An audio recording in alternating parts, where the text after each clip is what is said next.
Kahit nga puro problema ngayon ng Gilas Pilipinas, ay nananatili pa ring positibo ang SBP at gayon na rin ng SMC.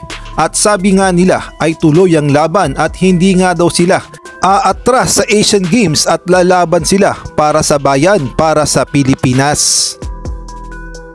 Ang naging problema kasi ng Gilas Pilipinas sa Asian Games, nagsubmit kasi ang MVP Group at gayon na rin si Coach Chot Reyes ng 60-man pool na gagamitin dito nga sa Asian Games 2023. Kaya nga lang ang problema ay hindi na pala ito updated at hindi na ito yung sinusunod ng Organizers Committee ng Asian Games sa China.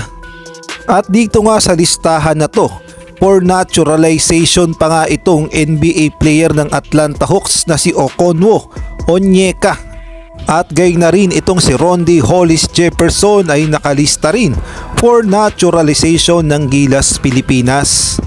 At sa 60-man pool nga na isinabmit ng SBP sa Asian Games, 37 players lamang ang valid maglaro sa Asian Games sa Hangzhou, China.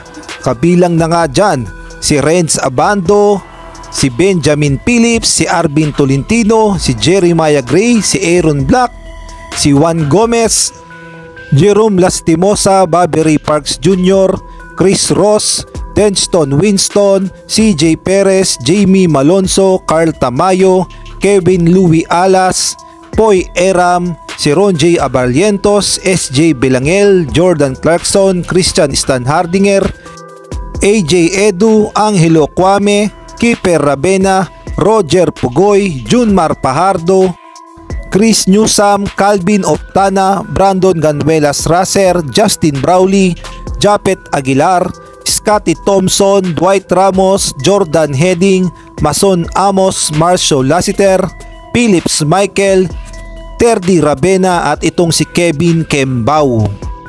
At malinaw nga sa listahan sa 37-man lineup na wala si Calvin Optana, Jason Perkins, Terence Romeo at itong si Muwala Tautua. Ang isang malaking tanong, sino yung pumili ng 37 na Gilas players sa out of 60? Sino kaya, ang SBP ba o ang China? Kaya naman sobrang emosyonal ni Calvin Abueva nang malaman na hindi na nga siya makakapaglaro sa Asian Games. Ayon nga sa mga report ay naiyak na lang si Calvin Abueva nang sinabi ni Coach Tim Cone na hindi siya makakapaglaro sa Asian Games. Ngunit sa kabila nga ng nangyari ay nananatiling positibo si Coach Tim Cone at gayon na rin ang SMC Group at nag-appeal pa nga sila sa committee sa China at hinihintay nga nila yung desisyon at ating pakinggan ang buong sinabi ni Al Francis Chua. Siguro mga mga 2 days and 2 months.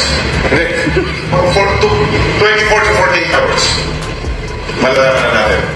Diba? Doon talaga magkakalaman siguro. Kasi imposible pang hindi sabihin, palis na eh.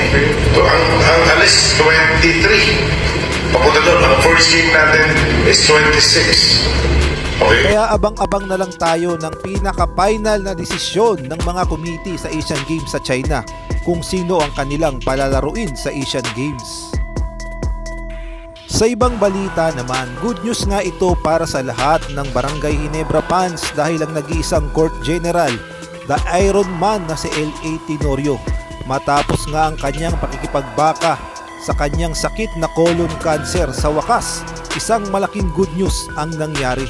Ayon kasi sa mga report at gayon na rin kay Coach Tim Cone, ay tuluyan na ngang gumaling sa kanyang karamdaman na cancer itong si L.A. Tenorio. Cancer-free na nga ngayon itong si L.A. Tenorio at handang-handa na nga siyang bumalik sa Barangay Ginebra.